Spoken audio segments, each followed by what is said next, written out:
오늘 강림절 제2주 주일 설교는 회개하고 세례를 받으라라는 제목입니다. 오늘 설교의 성경 본문은 누가복음 3장 3절입니다. 다 같이 합독하시겠습니다. 요한이 요단강 부근 각처에 와서 제사함을 받게 하는 회개의 세례를 전파하니. 아멘. 기도하시겠습니다. 거룩하시고 자비로우신 사랑의 아버지 하나님, 오늘 강림절 제2주 주일에도 하나님의 말씀으로 회개하고 세례를 받으라라는 제목으로 말씀을 전하게 하여 주시니 감사합니다. 오늘도 성령님의 중보와 도우심으로 하나님의 말씀을 듣고 깨달은 모든 성도들이 자신의 모든 부끄러운 죄와 허물을 철저하게 회개하고 세례를 받아 구원받고 거듭난 참된 그리스도인이 되어 감사와 기쁨으로 하늘 날아가는 길을 걸어갈 수 있도록 인도하여 주시기를 간절히 간구하며 예수 그리스도의 이름으로 기도드립니다. 아멘. 마라나타. 아멘.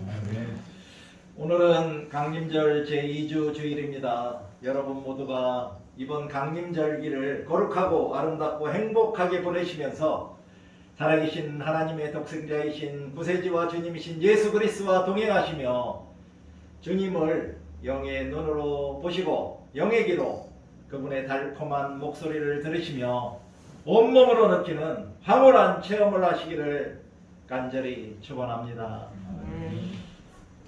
지난 주일 설교 주님의 말씀대로 내게 이루어지이다에 대하여 간단히 살펴보도록 하겠습니다.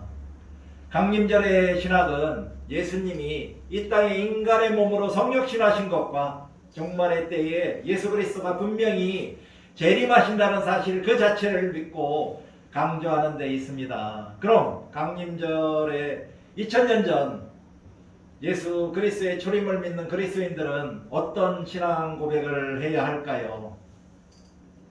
예수 그리스도를 하나님의 아들이자 우리들의 구세주와 주님으로 받아들이고 믿어 구원받은 그리스도인이라면 마리아처럼 주님, 저는 주님의 종이오니 언제든지 주님의 말씀대로 저에게 이루어지기를 원하나이다 라고 신앙 고백하며 살아가면 되겠습니다. 그리고 강림절의 때 예수 그리스도의 재림을 믿고 기다리는 그리스도인들은 어떻게 준비하고 있어야 할까요? 첫째는 예수님이 열처녀 비유의 말씀처럼 항상 만반의 준비를 하며 늘 깨어 기도하며 주님의 재림을 기다리고 있어야 하겠습니다. 둘째는 예수님의 달란트 비유의 말씀처럼 작은 일에 충성하며 주님께서 맡겨진 사명을 이루는데 최선을 다해야 하겠습니다. 그렇다면 강림절기에 그리스도인들이 주의하고 조심해야 할 것들은 무엇이 있을까요? 성탄절을 기다리면서 세상의 풍조와 관습에 따른 상업화와 세속화에 휩쓸리지 말아야 합니다. 반면 예수 그리스도의 탄생으로 인하여 주님을 영접하고 구원받을 수 있게 되었다는 기쁨과 예수 그리스도의 재림에 대한 소망을 가지고 강림절의 깊은 의미를 되새기며 자기의 삶 속에서 이웃사랑을 실천하며 살아야 하겠습니다. 오늘은 지난주에 이어서 강림절기를 보내면서 성찬절에 이미 오셨던 예수님을 만나고 또한 재림하실 예수 그리스도를 만나기 위해서 우리들이 해야 할 중요한 것들이 무엇일까에 대하여 함께 나누어 보고자 합니다. 그럼 우리들이 예수님을 만나서 우리의 구세주와 주님으로 영접하고 거듭나고 구원받기 위해서 우리들이 해야 할 첫 번째 일은 무엇일까요? 만일 여러분들이 전도사나 목사님으로부터 30분 뒤 여러분의 가정에 신방을 오시겠다는 전화를 받는다면 여러분들이 가장 먼저 무엇을 할 것 같습니까?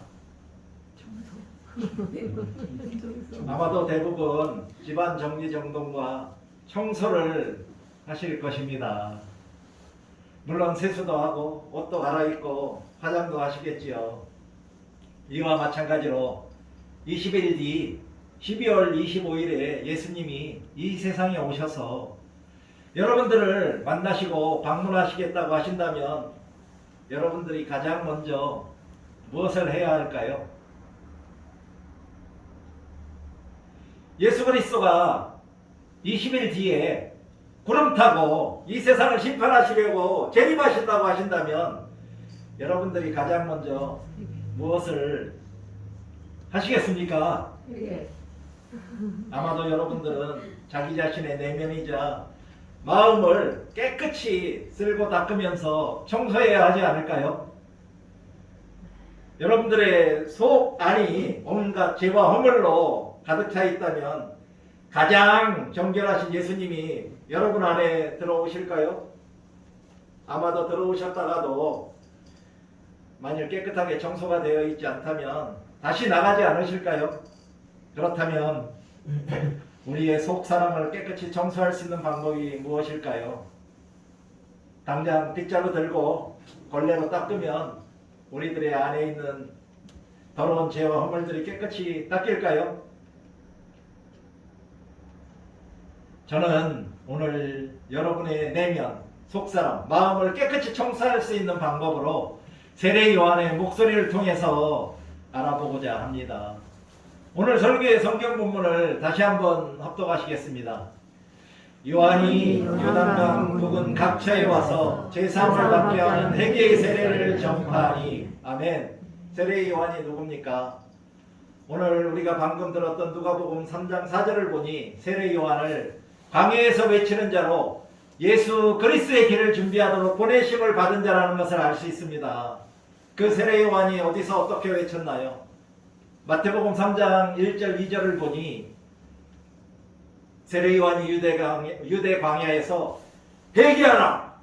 천국이 가까이 왔느니라 라고 전파하며 외쳤다고 합니다.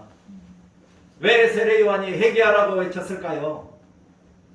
천국이 가까이 왔으므로, 즉 하늘나라의 왕이시고 주인 되시는 주님이 얼마 안 있어서 잠시 뒤에 금방 오실 것이니 회개하며 그 주님을 맞을 준비를 하라고 외친 것입니다. 왜냐하면 죄사함을 받게 하는 회개를 하지 않고는 얼마 뒤에 오시는 예수님을 하나님의 아들이자 또한 우리들의 구세주와 주로 영접할 수 없기 때문입니다. 우리가 예수님을 믿어야 구원받고 천국에 들어갈 수 있다는 것입니다. 죄사함을 얻기 위하여 회개함으로 우리들 안에 있는 모든 죄와 허물들에 대하여 용서를 받아야 한다는 것입니다. 예수님도 영접하고 영원한 생명도 얻고 천국에도 들어가고 싶지 않으신가요? 세례 요한이 광야에서 외쳤던 것처럼 여러분들도 먼저 자신의 모든 죄와 허물을 철저한 회개로 깨끗이 청소하고 준비하며 기다릴 때 우리가 예수님을 구세주와 주님으로 영접할 수 있고 또한 믿고 하늘나라에도 갈 수 있게 되는 것입니다. 그리고 나서 또한 세례 요한이 행하셨던 것처럼 물 세례도 받으셔야 합니다. 한편 예수님께서는 내가 곧 길이요 진리요 생명이니 나로 말미암지 않고는 아버지께로 올 자가 없느니라는 하늘나라 가는 비밀을 요한복음 14장 6절에서 말씀으로 알려주셨다는 것도 우리들은 하늘나라 가기 위해서 기억해야 합니다. 사랑하는 성도 여러분, 여러분들은 세례 요한의 외침에 따라 모든 죄와 허물에 대하여 회개하고 세례를 받으셨나요? 여기서 우리가 한 가지 주목해야 할 것은 누가복음 3장 16절과 같이 세례 요한이 철저하게 자신의 사역의 범위와 목적에 대하여 메시아의 길을 닦는 자의 역할이라는 것을 분명하게 밝히고 있다는 것을 알아야 한다는 것입니다. 이것은 세례 요한은 이사야 선지자의 예언에 따라 메시아의 길을 준비하는 것이 자신에게 주어진 하나님의 사역임을 받아들였다는 것입니다. 세례 요한 자신은 그리스도가 아니고 자신은 물로 세례를 주지만 자기보다 능력이 많으신 예수 그리스도가 오신다고 하시면서 자신은 예수님의 신발을 드는 것도 감당하지 못할 정도로 보잘것없는 존재이며 예수님은 성령과 불로 세례를 베풀 것이라고 천명했다는 것입니다. 또한 세례 요한이 행했던 회개의 방식은 물을 통한 세례였습니다. 이것은 그가 물세례라는 외적인 형식의 회개의 수단을 사용했지만 이 물세례를 통하여 자기 뒤에 오실 예수 그리스도를 영접할 수 있는 마음과 삶을 준비할 것을 외쳤던 것입니다. 그럼 세례 요한은 누구에게 회개를 선포하고 물 세례를 베풀었나요? 바로 하나님의 선택된 백성임을 자처하면서 교만에 빠져 회개하지 않는 유대인들을 독사의 자식들이라고 하면서 그들에게 외쳤던 것입니다. 여기서 독사란 하나님을 대적하는 사단을 상징합니다. 즉 하나님이 주신 율법을 준수한다고 하면서 하나님을 대적하는 집단이 되어버린 유대인들에게 좋은 열매 맺지 못하는 나무마다 도끼에 찍혀 불에 던져드리라고 하면서 회개를 선포하고 물 세례를 베풀었다는 것입니다. 그러므로 우리들은 요한이 외쳤던 회개의 세례는 하나님을 잘 알고 있지만 마음으로 믿지 않고 있는 사람들에게도 선포했다는 것을 우리는 기억해야 합니다.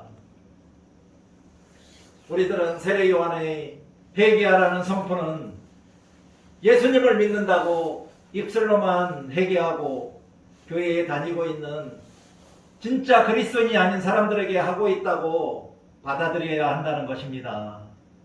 오늘날 한국의 기독교가 맞닥뜨리는 가장 큰 도전은 무엇입니까? 그것은 바로 개독교라는 소리를 듣는 것이 아닐까요? 왜 그리스도인들이 교회가 세상 사람들로부터 이런 상소리를 들어야 합니까? 그것은 바로 우리의 신앙과 삶이 일치되지 않기 때문입니다.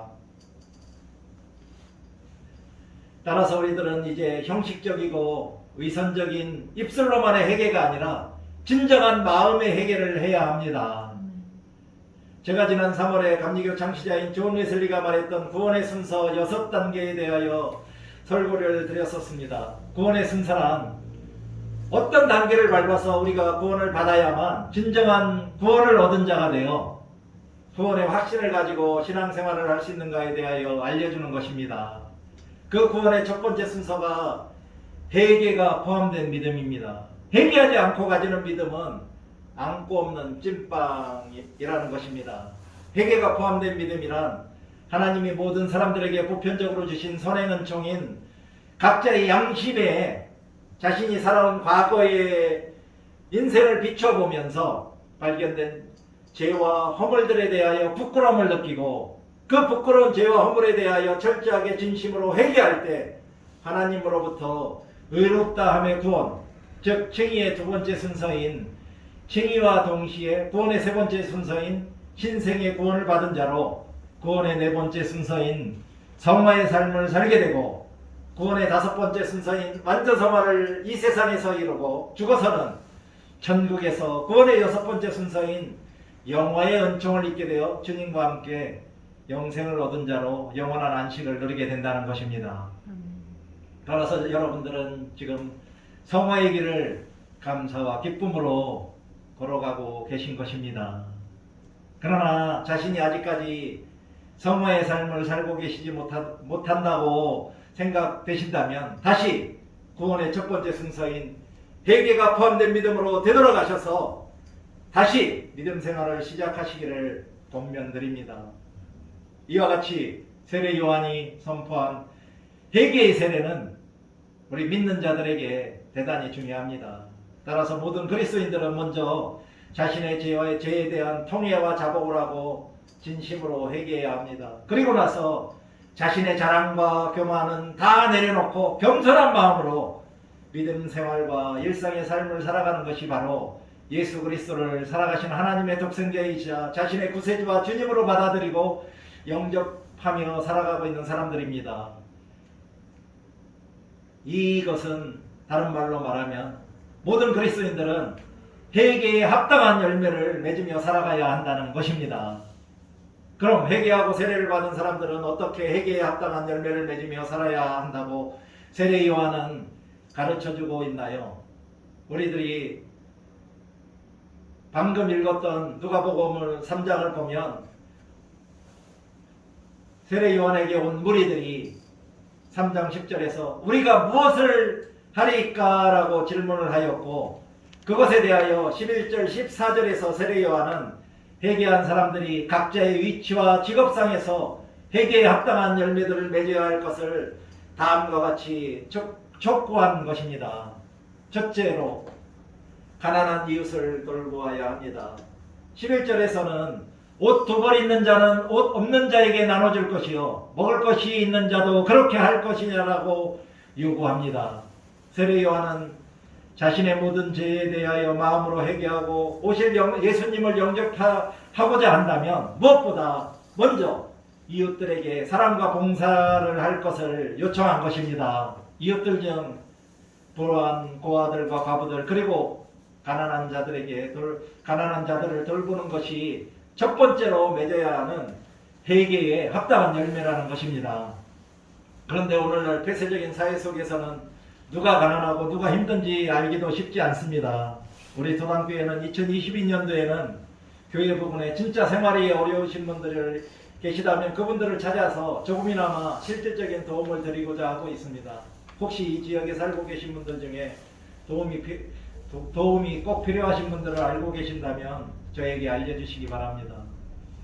두 번째로는 특권을 남용하지 말고 주어진 의무에 충실해야 합니다. 14절에서 세례 요한은 그 당시 막강한 권력을 가지고 있던 군인들에게 문제는 칼로 위협하며 강제로 돈을 착취하지 말고 거짓으로 혐의를 뒤집어 씌워서 고발과 위협으로 돈을 뜯어내지 말며 수고한 대가로 주어지는 정당한 급료만 받는 것에 만족하라고 요구했습니다. 오늘날에는 김영란법이 제정된 이후는 조금은 줄어들었지만 아직도 공기업이든 사기업이든 막강한 권한을 쥐고 있는 많은 사람들이 자신들의 특권을 남용하여 불의한 재물들을 모으고 있습니다.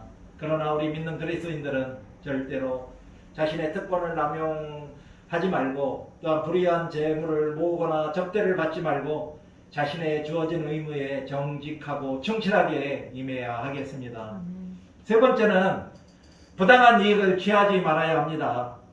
12절 13절을 보니 세례 요한은 세리들에게 부과된 것 외에는 거두지 말라고 요구했습니다. 그 당시 세금은 로마 정부의 주관하에 유대인 세리들에게 세금 징수의 권리가 주어져 있었습니다. 그러나 대부분의 세리들은 자기 멋대로 자기 마음대로 세금을 거두어 들이면서 자신의 몫까지 챙겼기 때문에 유대인들로부터 미움의 대상이었던 것입니다. 오늘날 우리들은 어떤가요? 혹시 우리들도 땀 흘려서 일하거나 수고한 대가보다 더 많은 대가를 얻으려고 노력하고 있지는 않나요? 혹은 경마와 같은 노름을 하거나 복권에 당첨되기를 간절히 바라고 있거나 혹은 부동산 투기나 고리대금업을 하고 있지는 않은가요? 우리 믿는 그리스도인들은 가능하면 부당하게 혹은 불법적이거나 탈법적으로 어떤 이득도 얻으려고 하지 말아야 합니다. 또한 거짓이나 사기로 다른 사람의 눈물을 흘리게 하며 취한 이익이나 재물이 있다면 원주인에게 되돌려 주어야 하겠습니다. 감리교 창시자인 존 웨슬리가 우리 믿는 그리스도인들이 어떻게 돈을 벌고 어떻게 돈을 사용해야 하는지에 대하여 돈의 사용이라는 설교를 했는데 그 설교의 주요 내용을 소개해 드리도록 하겠습니다. 존 웨슬리는 먼저 기독교의 가장 훌륭한 지혜 중에 하나는 재물을 바로 사용하라는 말씀이라고 하시면서도 일만하게 뿌리가 돈을 사랑하는 데 있다. 그러나 잘못은 돈에 있는 것이 아니라 사용하는 사람들에게 있다고 하셨습니다. 그러므로 하나님을 경외하는 그리스도인들이 재물을 하나님의 영광을 위하여 사용하는 방법을 배우는 것이 중요하다고 하시면서 세 가지 단순한 법칙을 다음과 같이 제시하였습니다. 첫째 법칙은 할 수 있는 대로 많이 벌어라입니다. 그러나 생명을 희생하거나 건강을 해치면 안 되고 마음을 해치지 말아야 하며 이웃을 해치지 않는 한도 내에서 될 수 있는 대로 많이 벌어라. 그리고 정직하게 노력하며 모든 지혜를 사용함으로 상식을 가지고 많이 벌어라. 그러나 전당업을 하거나 독한 술을 제조하여 판매하지 말고 불의한 의사나 약사가 되지 말라고 하였습니다. 두 번째 법칙은 할 수 있는 대로 모든 것을 저축하라고 하면서 육신의 정욕의 만족을 위하거나 혹은 안목의 정욕이나 생활의 허영심을 만족시키기 위하여 돈을 낭비하지 말라고 했습니다. 또한 자신과 자신의 자녀들의 사치를 위하여 돈을 낭비하지 말고 또한 자녀들에게 막대한 유산을 남기지 말며 하나님의 영광을 위해서 가장 최선이라고 생각되는 방법으로 돈을 사용하라고 하였습니다. 세 번째 법칙은 할 수 있는 대로 모든 것을 주라고 하면서 하나님은 재물의 소유자로가 아니라 청지기로 삼으셨다는 것을 생각하라고 하시면서 세상에 재물을 사용하는 데 있어서 하나님께서 주신 교훈은 자신과 가족들의 몸을 건강하게 유지하기 위한 의식주를 공급하고 여분이 남으면 믿음의 식구들과 모든 사람들, 특히 가난한 자들을 위하여 기회가 되는 대로 선용하라고 하였습니다. 이렇게 선용하는 것은 하나님께 진정으로 바치는 것이고 하나님께 속한 물건을 하나님께 돌려드리는 것이라고 하였습니다. 더불어 돈을 소비하는데 어떤 의문이 생기면 기도로서 그러한 의문을 하나님과 상의해야 한다고 하시면서 각자 자신의 양심이 가책이 없고 성령 안에서의 증거가 있다면 그러한 돈의 소비는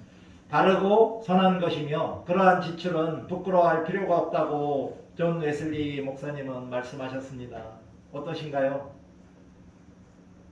그리스도인들에게는 어떻게 돈을 버는 것도 중요하지만 더욱더 중요한 것은 어떻게 돈을 잘 사용하는 것이라는 것을 존 웨슬리의 돈의 사용 설교에서 한번 알아보았습니다. 여러분 모두 돈을 할 수 있는 대로 많이 버시고 낭비하지 말고 저축도 하시며 많이 베푸시며 살아가심으로 예수님께 칭찬받는 신실한 그리스도인들이 다 되시기를 바랍니다. 아멘. 이삭과 같이 회개한 사람들이 어떻게 회개에 합당한 열매들을 맺을 수 있는가에 대한 세례요한의 가르침은 회개의 진정성에 대한 하나의 기준으로 우리가 삼을 수 있는 것입니다. 실제로 삶이 변화되지 않는 그리스도인들의 회개는 참된 회개가 아니라는 것을 알 수 있습니다. 사랑하는 성도 여러분, 여러분 모두 진정으로 철저히 회개하여 구원받은 그리스도인으로 여러분들의 삶 속에서 가난한 이웃들을 돌보고 어떠한 부당한 이익이라도 취하지 말며 자신에게 주어진 권한은 남용하지 말고 자신에게 주어진 의무와 책임에 충실히 하시기를 간절히 바랍니다. 이것이 바로 하늘나라 가는 길을 감사와 기쁨으로 걸어가는 참된 그리스도인들의 거룩하고 행복한 삶의 모습입니다. 이것이 바로 회개한 그리스도인들이 맺어야 할 합당한 열매이자 성령의 열매들로서 이러한 열매들을 풍성히 맺음으로 하나님께 영광을 돌리는 것입니다. 이제 잠시 눈을 감으시고 나는 이제까지 신앙생활을 해오면서 진정으로 참여하고 회개한 후 믿음으로 하나님께 구원을 받은 백성으로 구원을 받은 그리스도인으로 살아왔는지 되돌아보시고 앞으로는 철저하고 진정한 회개와 세례로 구원받은 참된 그리스도인으로서 회개에 합당한 열매를 풍성히 맺으며 살아가겠다고 다짐하는 묵상을 하도록 하겠습니다.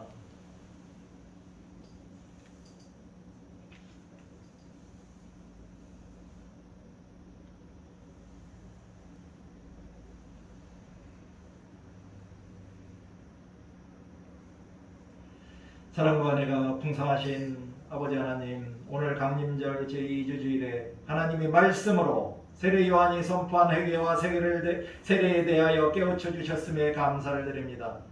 이제부터 하나님의 말씀을 듣고 깨달은 모든 성도들이 철저히 회개하고 세례를 받은 그리스도인으로서 가난한 이웃들을 돌보고 어떠한 부당한 이익이라도 취하지 말며 자신에게 주어진 권한을 남용하지 않고 자신에게 주어진 의무에 충실히 임함으로 회개에 합당한 풍성한 열매로 하나님께 영광을 돌리며 살아갈 수 있도록 성령님이 도와주시기를 간절히 간구하며 예수 그리스도의 이름으로 기도드립니다. 아멘.